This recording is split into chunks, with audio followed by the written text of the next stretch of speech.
जय मसीह की। प्रभु यीशु के नाम से आपका स्वागत है।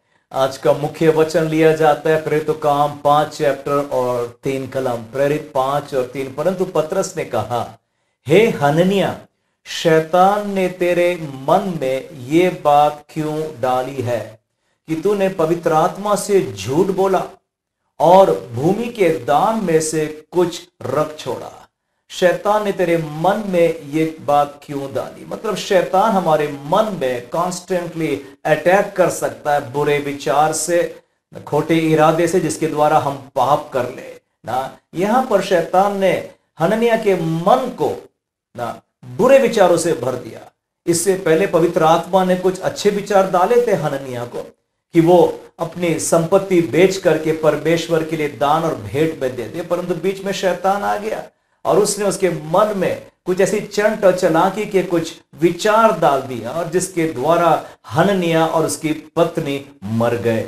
उन्हें कितना बड़ा नुकसान हो गया। आज भी शैतान हमारे मन को खोटे विचार से बम्बार्ड कर रहा है, कॉन्स्टेंटली अटैक करते जा रहा। हमारी ये जिम्मेवारी बनती है, हम मन की रक्षा करें।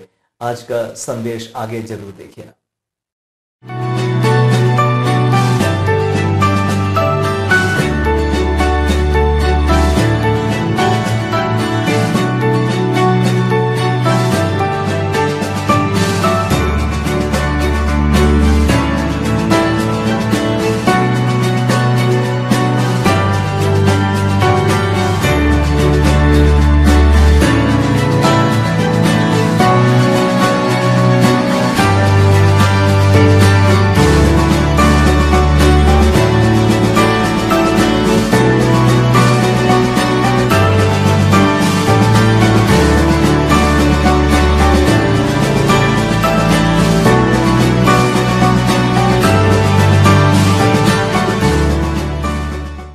हम परमेश्वर का धन्यवाद देते, सुंदर माध्यम परमेश्वर ने बनाया कि इस वचन आपके घर तक पहुंच सके। हम परमेश्वर का धन्यवाद। यहाँ पर आपके लिए प्रार्थना निरंतर प्रार्थना जारी। आपके पास निवेदन होंगी, प्रेयर रिक्वेस्ट होगी, नीचे जरूर नंबर में कॉल करिएगा, प्रेयर रिक्वेस्ट को बताइए।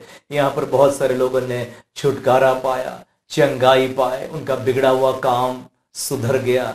यीशु के नाम में सामर्थ्य, यीशु के नाम में चंगाई है, उसी के नाम का हम प्रचार करते हैं। सारे स्पॉन्सर्स का भी हम धन्यवाद देते हैं जो आप आगे आए हैं अपना दान भेंट इस प्रोग्राम के लिए भी देने के लिए। परमेश्वर आपको बहुत ऐसे आशीष दे। अगर आप चाहते हैं तो नीचे वाले नंबर जो बैंक अकाउंट डिटेल्स दिया गया है वहां पर भी अपने डोनेशन को आप भेज सकते हैं।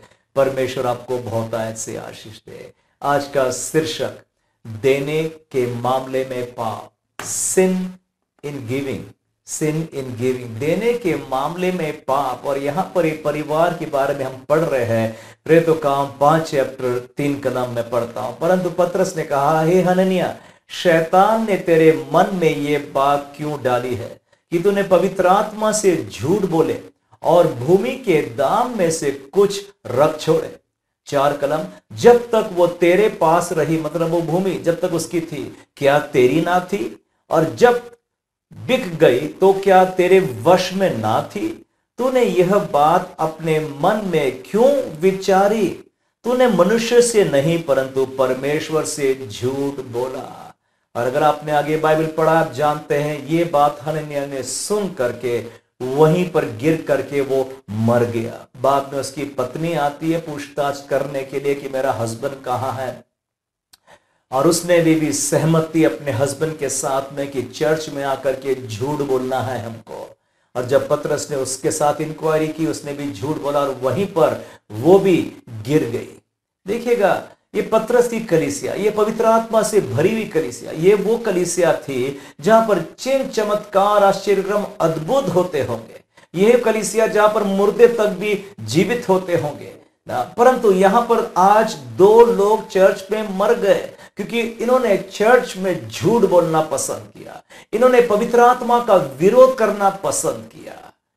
देखिए, ये पतरस की कलीसिया है और ये अद्भुत रीति से कई गुना बढ़ते जा रही है, बढ़ते जा रही है, बढ़ते जा रही है। प्रेरित 2 चैप्टर में 3000 लोगों ने बपतिस्मा लिया। तीसरे चैप्टर में जन्म का लंगड़ा चंगा हो गया। चौथे चैप्टर में 5000 लोग और विश्वास कर लिए, बपतिस्मा ले लिए। ना, यहां पर 4 चैप्टर में जो घटना लिखी है, यहां पर लोगों ने अपनी जमीन जायदाद ना, प्रॉपर्टी को बेच करके प्रेतों के चरणों पर लाकर रख दिया। ये चर्च हर एक क्षेत्र में बहुत उन्नति पा रहा, तरक्की पाते जा रहा है। मैं सोच रहा हूं ये तो एक ड्रीम चर्च बन गया होगा। हर मेंबर को, विश्वासियों को लगता होगा ऐसे चर्च के हम मेंबर बन जाए। कौन ऐसे चर्च में ज्वाइन ना करना चाहेगा ना। परंतु ये जो घटना पढ़ी हमने 5 चैप्टर में, ये एक ऐसी घटना थी जहां पर शायद पूरा चर्च हिल गया होगा, घबरा गए होंगे। एक बहुत अच्छा कपल हननिया और सफीरिया देने के मामले में गड़बड़ी कर दी और वहां वो चर्च में मर गए। उन्होंने पवित्र आत्मा का विरोध किया और झूठ बोल दिया। देखिएगा, प्रथम बात मैं कहना चाहता हूं, परमेश्वर आपके पैसे के पीछे में नहीं है, पर परमेश्वर जरूर चाहता है चर्च में पवित्रता होने पाए और झूठ ना बोलने पाए, चोरी ना करने पाए ना। ये सब चोरी करना, घात करना, नाश करना ना, मारपीट, खून खच्चर, खोटे काम करना, ये तो सब शैतान का स्वभाव है। यीशु मसीह ने कहा यूहन्ना 10:10 में, शैतान अर्थात चोर इसलिए आता है चोरी करे, घात करे और नाश करे। परंतु नाश करने से पहले शैतान मन में विचार डाल। मैं 4 कलम फिर से पढ़ना चाहता हूं। जब तक वो तेरे पास रही, मतलब वो जमीन क्या तेरी ना थी? और जब तक बिक गई तो क्या तेरे वश में ना थी? तूने यह बात अपने मन में क्यों विचारी? तूने मनुष्य से नहीं परंतु परमेश्वर से झूठ बोला। हनन्याह और सफीरा ने क्या किया था कि जमीन बेचा, शायद कमिटमेंट किया होगा, जमीन बेच करके हम भी ना प्रेतों के चरणों पर ला करके ये रकम, ये दौलत, ये पैसा को रख देंगे। ये पवित्र आत्मा ने उनके मन में ये विचार डाली होगा और उन्होंने कमिटमेंट किया होगा ना, कुछ बातों में अंगीकार किया या शपथ खाई, प्रभु के आगे कुछ बोला। और पर जमीन जब बिकी, अभी देखो हमें नहीं पता वो जमीन कितने की थी, कितनी बड़ी थी ना, परंतु क्या पता, क्योंकि ये कपिल ने ये एक वाचा शपथ परमेश्वर के आगे खाई कि ये जमीन को बेचकर हम प्रभु की सेवकाई में दे दे। तो हमें पता नहीं, शायद ये जमीन 1 लाख की होगी और 3 लाख की बिक गई होगी, या 3 लाख वाली जमीन में कोई 5 लाख दे दिया होगा ना। जरूरत से ज्यादा, जो मार्केट वैल्यू से ज्यादा उनको ना इनकम आ गई होगी। और जब पैसा ज्यादा आ गया तो शैतान ने मन में विचार भी डाला ना, एक योजना बना दे। योजना बनाया उन्होंने कि हम आधा पैसा दे दे या थोड़ा पैसा दे दे, थोड़ा अपने पास रख ले ना। और वो सोच रहे होंगे कि सब लोग तो जानते इस प्रॉपर्टी का मार्केट वैल्यू तो इतना ही है, किसको पता भी नहीं चलेगा, हम तो इतने में बेचे। कुछ चंट और चलाकीपन उन्होंने किया चर्च में, वो चर्च जो पवित्र आत्मा की अगुवाई में चलती है ना। शैतान जो है मन में योजनाएं, थॉट्स, विचार डालते। इंग्लिश में लिखा है दे कंसीव्ड अ प्लान, एक योजना मन में तैयार करी ना। पतरस ने, जैसी पतरस का ये सामना करता है, पतरस ने कहा शैतान ने ये बात क्यों तेरे मन में डाली? मतलब शैतान ने ना एक दूसरा बात डाल दिया। पवित्र आत्मा ने ओरिजिनल प्लान डाला था, वो भेंट, वो दान में वो जमीन को दे देने के लिए, पर बीच में शैतान आ गया और उसने ये खोटी आइडिया, इमेजिनेशन ना, विचार डाल दिया। शैतान का काम ही है हमारे मन में कुछ वार्तालाप, डिबेट ना, कुछ बहसबाजी, रीजनिंग लेकर के आए और उसके बाद में मैं अपने जो कार्य करता हूं मैं उसको जस्टिफाई कर लेता हूं। अरे सब लोग तो कर रहे हैं ना, ये कार्य गलत नहीं है। एक्चुअली में ये कार्य ऐसे भी किया जा सकता है और चर्च को इतना पैसा मिल जाएगा, चर्च तो वैसे भी खुश हो जाएगा। देखिएगा यहां पर पतरस के चरणों पर इन्होंने लाके दौलत को रख दिया। अभी पतरस ने काउंटिंग भी नहीं किया, अभी ट्रेजरर की रिपोर्ट भी नहीं आई ना, सिर्फ पैसे रख दिया। और पतरस ने हनन्याह से पूछा ना, क्यों ये तूने बात झूठ बोली है ना, तूने मनुष्य से नहीं परमेश्वर से। चर्च जो है ये जीवते परमेश्वर की कलीसिया है। चर्च जो है ये पवित्र आत्मा की अगुवाई में चलती है, यहां पर झूठ नहीं चलता है ना। हनन्याह और सफीरा ने यहां पर कुछ विचार शैतान ने डाल दिया उनके मन में और उस पर सोच लगे, डिबेट और रीजनिंग वो कर लगे। आपको याद है ईदन वाटिका में भी परमेश्वर ने एक आज्ञा हुक्म दी थी, प्लेन सिंपल था सब पेड़ के फल को खाना, ये पेड़ के फल को ना खाना ना, और खाएगी तो तुम मर जाएगी।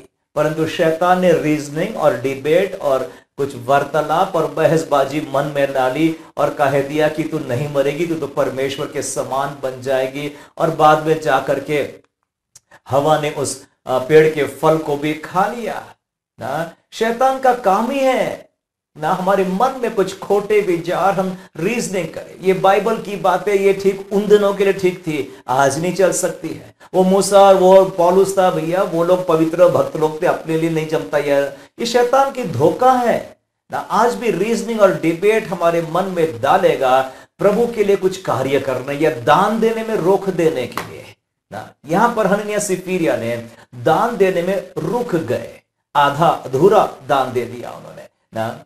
अब हमको पता नहीं शैतान ने क्या विचार डाला होगा, पर इस बात को जब मैं मनन कर रहा था, हो सकता है कुछ ऐसे विचार डाला होगा उसने ना, जैसे कि इस चर्च के पास बहुत है ना, मैंने क्यों देना चाहिए।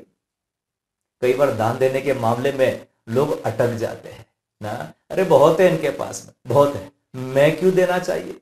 पवित्र आत्मा ने दिल में डाला दान देने के लिए, परंतु शैतान ने कुछ विचार डाला, बहुत है ना इनके पास, मैंने क्यों देना चाहिए। दूसरा एक विचार ये भी हो सकता है, हाँ, अगर मैं दे दूंगा तो मेरा क्या होगा भैया, कल जाके कुछ विपत्ति आ जाए, परेशानी आ जाए तो मेरी कौन सहायता करने वाला है ना। और ये विचार सोच करके लोग रुक जाते दान देने के। पवित्र आत्मा ने पहले कुछ विचार डाला और उस समय आत्मा से अब भरे थे और सब सहमत हो गए, पूरा हाउस फैमिली हस्बैंड वाइफ। परंतु रात रात में क्या हो गया आपको ना, अगर हम दान दे देंगे तो मेरा क्या।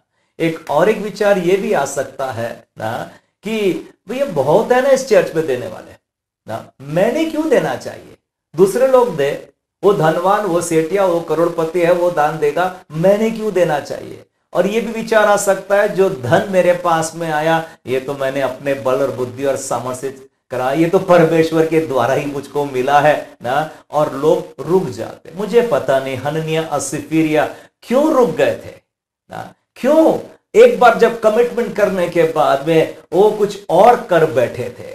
शैतान ने कुछ ऐसे विचार उनके मन में डाला होगा ना, जिसके द्वारा उनके मन के विचार को कड़वा कर दिया और वो दान देने में रुक गए। शैतान का काम ही यह है ना कि जो काम पवित्र आत्मा करना चाहता आपके द्वारा उसमें अटकन रुकावट डाल दे। इसी चैप्टर को अगर हम थोड़ा और पहले जाते, इस चैप्टर के पहले 4 चैप्टर और इस कलीसिया के बारे में थोड़ा सा पढ़िए ना प्रेरितों का काम 4 चैप्टर 32 में लिखा है, यहां से मैं लेता हूं। और विश्वास करने वाली की मंडली एक चित्त और एक मन के थे, यहां तक कि कोई भी अपनी संपत्ति अपनी नहीं कहता था, परंतु सब कुछ साझे का था ना। ये पवित्र आत्मा ने काम किया उस चर्च में, ना केवल अंधे लंगड़े लूले बहुत चिन्ह चमत्कार हुए, परंतु ये भी मन में विचार आ गया कि भैया जो कुछ मेरा है ना, ये मेरा नहीं है, ये परमेश्वर का है। वे सब एक चित्त एक मन के हो गए कि उनकी संपत्ति अपनी नहीं कहते थे वो ना, कि ये परमेश्वर ने दिया। मेरा घर किसने दिया, किसका है, परमेश्वर का है। मेरी जॉब, मेरी सैलरी, मेरा बैंक, सब कुछ वो एक अंडरस्टैंडिंग पर उतर गए, वो एक चित्त और एक मन और एक विचार के वो आ गए ना। अगर हम ओल्ड टेस्टमेंट में एक एग्जाम्पल पढ़ते हैं, और ये व्यक्ति अय्यूब के बारे में आप जानते होंगे, जोब के बारे में आप जानते होंगे, और मैं सोचता हूं जोब के पास में भी यही रेवलेशन था। उसने कह दिया था ना, जब सब कुछ उसका नुकसान हो गया था, जोब तो greatest man of the east लिखा है, सबसे धनवान पुरुष था उन दिनों का, धंधा पानी और उसके पास में नौकर चाकर और जानवर बहुत थे उसके पास में। पर हम अगर आपने बाइबल पढ़ा है, एक दिन में सब चौपट हो गया। पर जब सब खत्म होने के बाद अय्यूब ने क्या कहा, प्रभु ने दिया और प्रभु ने लिया, धन्य हो प्रभु तेरा नाम। इसको रेवलेशन था कि जो मेरे पास में है वो तो एक्चुअली परमेश्वर का है, परमेश्वर ने दिया है, परमेश्वर आगे भी दे सकता है। वो व्याकुल नहीं हुआ, वो परेशान नहीं हुआ जब वो सब संपत्ति को गवा दिया। हालांकि शैतान ने परमेश्वर से कहा था कि अय्यूब व्यर्थ में तेरी उपासना नहीं करता, तूने उसकी संपत्ति पर आशीष दिया, घर बिजनेस को बढ़ाया है, इसलिए वो तेरी भक्ति और आराधना करता है। शैतान का यही सोच है। हम लोग चर्च क्यों जाते हैं, हम लोग बाइबल क्यों पढ़ते, बिकॉज गॉड ने मेरे को ब्लेस किया, मुझे नया कार दे दिया, नया मकान दे दिया, नई नौकरी दे दिया और वॉट एवर ना, इसलिए हम भक्ति आराधना करते। ये शैतान का सोच है। पर अय्यूब ने उस दिन एक अच्छा जवाब दे दिया। जब सब कुछ गवा भी दिया था, उसने कह दिया प्रभु ने दिया, प्रभु ने दिया और प्रभु ने लिया, धन्य हो प्रभु तेरा नाम। वो उसे जानकारी हो गई थी ना। और एक व्यक्ति था पौलुस, जिसने पहला तिमोथी 6 और 7 कलम में लिखा। पहला तिमोथी 6 और 7 में पौलुस कहता है, क्योंकि ना हमने इस जगत में कुछ लाए हैं और ना कुछ ले जा सकते हैं ना। मतलब हम खाली हाथ इस जगत में आए हैं भाई, और हम यहां से खाली हाथ जाने वाले। इस जगत के बाहर कुछ नहीं लेकर के जाएंगे। अगर आप जानते हैं, हिस्ट्री बुक्स में लिखा है अलेक्जेंडर द ग्रेट के बारे में। जवानी की उम्र में वो खत्म हो गया, और वो तो बहुत एक खास व्यक्ति था जिसने लगभग सारे दुनिया को जीत लिया था उसने, और उसके पास धन दौलत बहुत था, सोना चांदी। परंतु जब मरा है वो ना, अपने हाथ खाली कब्र के बाहर रख दिया। बताने को था मैं खाली हाथ जा रहा हूं। उसने जब मरा था, उसके फ्यूनरल में उसने कहा था कि मेरे फ्यूनरल के आजू बाजू हीरे, सोना चांदी ना, मोतियां लगा देना, कि मेरी शव जब वहां से जाएगी लोगों को मैसेज मिलेगा, ये सब मैंने जो कमाया सब छोड़ करके चला जा रहा हूं। मैं तो कहता हूं कई बार चर्च में जब रैप्चर हो जाएगा और जब प्रभु तूरी फूकेगा, हम सब उठा लिए जाएंगे। 2 प्रकार के लोग दुनिया में बहुत दुखी होने वाले। एक, जिन्होंने मसीह को ग्रहण नहीं किया, वो तो युग युग के लिए नरक में तड़पते रहेंगे। दूसरे विश्वासी है, वो स्वर्ग जाने वाले हैं, परंतु इतना सारा धन संपत्ति बटोर के रखा, अब छोड़ करके जाना पड़ेगा।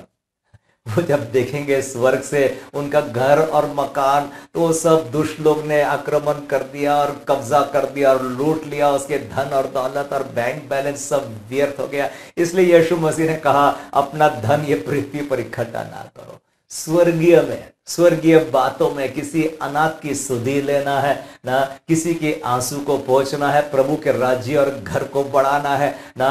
इस टीवी प्रोग्राम के द्वारा भी बहुत संदेश दूर दूर तक पहुंचा दिया जा रहा। हम आत्मा के द्वारा चलते हैं, आत्मा की अगुवाई में चलते हैं। यही पवित्र आत्मा ने ना इस चर्च में ये कार्य किया।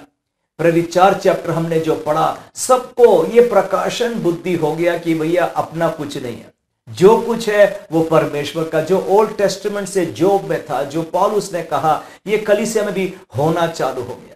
इस चर्च में हमने हननिया सिफियरे के बारे में पढ़ा, पर एक और एक व्यक्ति उसके बारे में पढ़ना चाहता हूं, जो प्रेरित 4 चैप्टर में और 36 कलम से पाया जाता है। प्रेरित 4 और 36।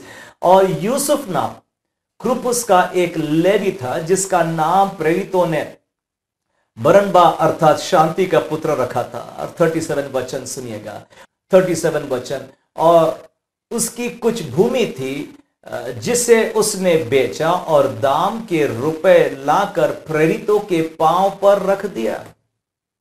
इसने पूरा पैसा रकम ला करके रख दिया। मतलब यहां पर हम देख रहे इस चर्च में 2 व्यक्ति, 2 कैरेक्टर, दोनों के दिल में पवित्र आत्मा ने इनिशियली कार्य किया। एक है यूसुफ नाम, जोसेफ इंग्लिश में क्या है, या जोसे कह देंगे ना, और दूसरा है हननिया, हननिया ना। देखिएगा दोनों के दिल में तो दाल तो दी। एक ने ना दिल में विचार आया और उसको एग्जीक्यूट भी किया, जमीन बेचा और पैसा ला करके प्रेरितों के पांव में रखा। पर दूसरा जो हननिया है, उसने जमीन बेचा और बाद में शैतान ने कुछ कड़वे विचार डाल दिया और उस धन में से कुछ चुरा लिया। उसने अपने पास कुछ रख लिया और कुछ प्रेरित हो गए। वो सोच रहा होगा कि पतरस और प्रेरित लोग मेरे को खूब आभार प्रकट करेंगे, कम से कम इतना तो लेकर के आया मिस्टर सो एंड सो ने ना, आपके बहुत धन्यवाद देते हैं, आपने इतना तो लाया है, बहुत कृपा। नहीं, इन्होंने मन में कुछ ठाना, कुछ कमिटमेंट किया होगा हाउस ऑफ गॉड में, और बाद में कमिटमेंट में मुकर गए ना, पलटी खा गए वो, और बाद में कितना बड़ा नुकसान उनके घर में आया ना। उन्होंने क्या फायदा वो पैसे का। हननिया सिफिरा दोनों खत्म हो गए ना। वैसे जैसे कि यहूदा इस्करियोत ने 30 चांदी के सिक्के में यीशु मसीह को बेचा। जब तक वो 30 चांदी के सिक्के नहीं थे, उसके जेब में एक हवस, एक भूख, एक प्यास, एक लालसा थी, मिल जाए, कहीं से मिल जाए मेरे को वो रकम। मिलने के बाद क्या हुआ? वो तो फांसी लगा के मर गया। क्या हुआ? 30 चांदी के सिक्के उसने वहां पर याजकों के सामने फेंक करके चला गया। पूरे 30, एक यूज भी नहीं किया, उसमें कुछ काम नहीं आया उसका वो पैसा। ये शैतान, लिखा है, यहूदा के मन में समा गया था। शैतान का काम है, और पैसे के मामले में शैतान ने चर्च को बहुत डरा दिया, बहुत दबा के रख दिया। इसलिए चर्च का काम में रुकावट होती है, इसलिए चर्च का काम आगे नहीं बढ़ता है। परमेश्वर ने ब्लेस किया, पर लोग लोभी बन गए, लालची बन गए। देखो, हमारा गिविंग जो होता है वो होली स्पिरिट इंस्पायर्ड होता है, पवित्र आत्मा के द्वारा प्रेरणा होती है। शैतान जो रहेगा वो आपको देने से रोक देगा, हमने तुरंत जो आत्मा ने जो विचार डाला है मन में, उसको सुन करके तत्पर तैयार होने के लिए, देने के लिए, एग्जीक्यूट करने के लिए तैयार हो जाना चाहिए। नहीं तो शैतान बीच में कड़वे बीज डाल देगा। पौलुस ने भी कह दिया, 2 कुरिन्थी 9 चैप्टर और 7 कदम में पौलुस कहता है, हर एक जन जैसा मन में ठाने, मन में ना, पहले विचार मन में आएगा, दान देने के मामले में विचार आत्मा मन में डालेगा। हर एक जन जैसा मन में ठाने वैसे ही दान करे, ना कुड़ के और ना दबाव से, क्योंकि परमेश्वर हर्ष से देने वाले से प्रेम रखता है। जब आप दान देते हैं तो आपका मन क्या बोलता है? रोता है।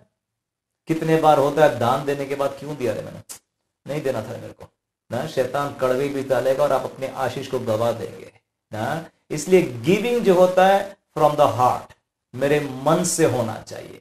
मेरा गीत गाना वो भी मन से होता है ना। मेरी आराधना करना आत्मा और सच्चाई में हम उसकी आराधना करें। मेरे प्रभु की सेवकाई बोले, कुछ भी कार्य करे दिल से, मन से, कि मैं प्रभु की सेवकाई कर रहा। हाफ हार्टेड वर्क में नहीं काम होता।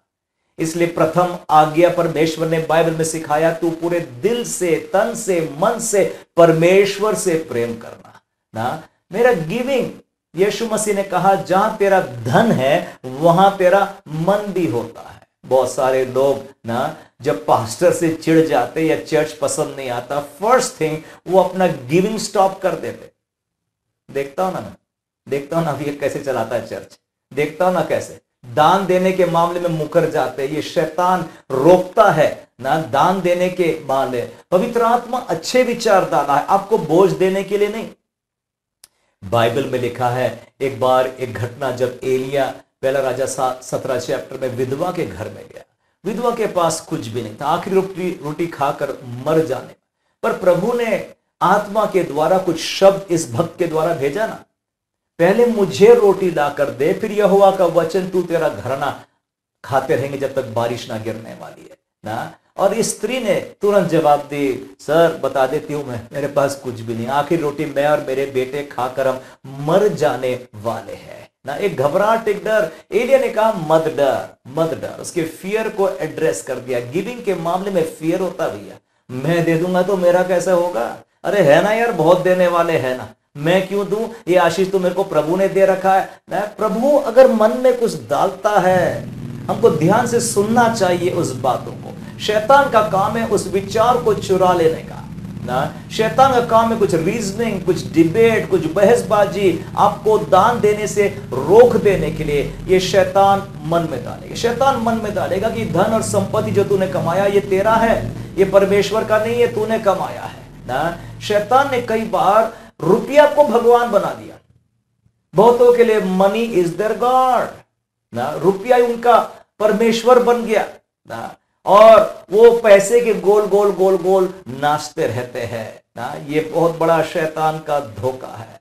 मेरा ना देना बताता है कि मेरे पास जो धन आया ये मेरी सामर्थ्य से आया, मेरे बल और मेरे बुद्धि और मेरे ज्ञान और ऐसा मैंने मेहनत किया उसके द्वारा आया ना। और ये बहुत बड़ा एक धोखा है, क्योंकि बाइबल कहती है धन कमाने की योग्यता, बल, सामर्थ्य यहोवा परमेश्वर देता है ना। मेरा ना देना बताता है मैं परमेश्वर पर नहीं, रुपया पर, पैसे पर भरोसा कर रहा हूं। पौलुस ने जगह ये भी कह दिया, पहला तिमोथी 6 और 17 में, आगे भी पढ़ देता हूं मैं, इस संसार के धनवानों को आज्ञा दे कि वे अभिमानी ना हो और चंचल धन पर आशा ना रखे, परंतु परमेश्वर पर जो हमारे सुख के लिए सब कुछ बहुतायत से देता है। कौन देता है? मेरा परमेश्वर देता है। थोड़ा कुछ नहीं, सब कुछ। थोड़ा थोड़ा देता नहीं, बहुतायत से देता है। चंचल धन पर हम आशा ना रखे, पौलुस कह रहा है, परंतु परमेश्वर पर ना। ये धन किसने दिया? ये घर किसने दिया? ये मोटर गाड़ी किसने दिया? नौकरी किसने दिया? परमेश्वर ने दिया है भाई साहब। हर परमेश्वर बोलता है दे देने के लिए, तुम तत्पर तैयार क्यों? प्रभु और भी दे सकता है ना। इसलिए मेरा दान देना एक आराधना करने के बराबर हो गया। दान देने के द्वारा मैं परमेश्वर को धन्यवादी भेंट चढ़ा रहा हूं ना। दान देना जरूर एक हम्बलिंग एक्ट होता है ना, बताने को कि मैं पैसे पर नहीं, परमेश्वर पर ही भरोसा कर रहा हूं ना। यहां पर ये कपल ने, अनन्या और सफीरिया ने अपने दान देने के मामले में ना गड़बड़ी कर दी, होल हार्टेड गिविंग नहीं दिया। इन्होंने अपनी बुद्धि, ज्ञान, समझ दौड़ा दिया और पवित्र आत्मा के कार्य को नष्ट कर दिया है ना। देखो, परमेश्वर की आत्मा के चलाए ये कलीसिया चलती थी। एक जल्दी से एक उदाहरण ओल्ड टेस्टमेंट में ले लूं जिसने दान देने के मामले में गड़बड़ कर दिया, और वो अकान का परिवार। जोशुआ 7 चैप्टर 10 कलम में लिखा है, जोशुआ 7 और 10, यहोवा ने योशु से कहा, उठ खड़ा हो जा, तू क्यों इस भांति मुंह के बल पृथ्वी पर पड़ा है। 11 कलम कहता है, जोशुआ 7:11, इजरायलियों ने पाप किया है और जो वाचा मैंने उनसे अपने साथ बांधी थी और उसको उन्होंने तोड़ दिया है। उन्होंने अर्पण की वस्तु में से ले लिया, वरन चोरी भी की और छल करके, चालाकी करके उसको अपने सामान में रख लिया। और हम जानते हैं आगे अकान का परिवार जो मिस्र से तो निकला, रेड सी भी पार हुआ, परंतु कानान देश नहीं पहुंचा। वो और उसका परिवार को पत्थरों से मार डाले, बिकॉज इन्होंने धन के मामले में पाप कर दिया। मेरा प्रभु पैसे का भूखा नहीं है ना, वो तो मछली के मुंह से भी सोने का सिक्का निकाल, पर चाहता है पवित्र जीवन हम बिताए ना। मैंने लास्ट टाइम भी आपके बीच प्रचार कर चुका हूं कि वो हमारा दान और हमारा दशवांश वो परमेश्वर के आगे पवित्र है। वो परमेश्वर का है, मैं छू भी नहीं सकता, परमेश्वर ने दिया है ना। हम पैसे के लोभी नहीं है ना। पैसे की आवश्यकता हम सभी को होती है, परंतु लोभ लालच हमें नहीं है। इसलिए लुचपन, लालचपन से होशियार रहो, सावधान रहो, पौलुस भी कह रहा है। ये परिवार हननिया सफीरिया कितना एक अच्छा परिवार, एक अच्छी कलीसिया का ना मेंबर है वो ना, और कितना बड़ा विचार डाल दिया प्रभु ने। वो जमीन बेच करके प्रभु के लिए दे देंगे, परंतु बीच रास्ते में शैतान ने गड़बड़ी कर दिया, देने के मामले में पाप किया। इन्होंने व्यभिचार नहीं किया था, इन्होंने मर्डर नहीं किया, इसलिए कुछ और पाप नहीं किया ना, परंतु देने के मामले में गड़बड़ी कर दिया ना, चोरी कर दिया दशवांश में से भी ना, और पाप और झूठ बोल दिया जीतते परमेश्वर कलीसिया में। बड़ी सावधानी के साथ हम तो आत्मा के चलाए चलते हैं, जो पवित्र आत्मा बोले वही हम करने के लिए तत्पर तैयार हो जाए। कई बार प्रभु मुझको दरिद्रता, गरीबी से बाहर आने के लिए ऐसे मौके लेकर के आएगा कि मुझको बोलेगा दान देने के लिए, मुझे बोझ नहीं पर आशीष, वो 60 गुना और 100 गुना। मैं आपके लिए प्रार्थना करना चाहता हूं और प्रभु आपके आर्थिक रीति से बहुत ऐसे आशीष दे, मेरा विश्वास और प्रार्थना है। Let us pray. प्यारे प्रभु यीशु मसीह, एक एक भाई बहन कुटुंब परिवार के लिए मैं प्रार्थना करता हूं, यहीं से आशीष के शब्द बोलता हूं पिता, उनके काम और कमाई पर तेरा आशीष का हाथ हो प्रभु, कई गुना बढ़ा दे प्रभु। जो विचार आज पवित्र आत्मा ने उनके मन में डाला, उनको एग्जीक्यूट करने की तू ही सहायता करना, मदद करना पिता प्रभु। दुष्ट की सामर्थ जो उनके फाइनेंसेस को चुराती है और नष्ट करती है, उसको मैं यीशु के नाम से डांटता हूं, फटकारता हूं, हुक्म देता हूं, सब निकल जाए। उनके जॉब को, सैलरी, बिजनेस को ब्लेस करते तेरे नाम से, क्योंकि ये भी अब्राहम की संतान। हर एक पर आशीष का हाथ हो, प्रार्थना यीशु के नाम से मांगते हैं, आमीन।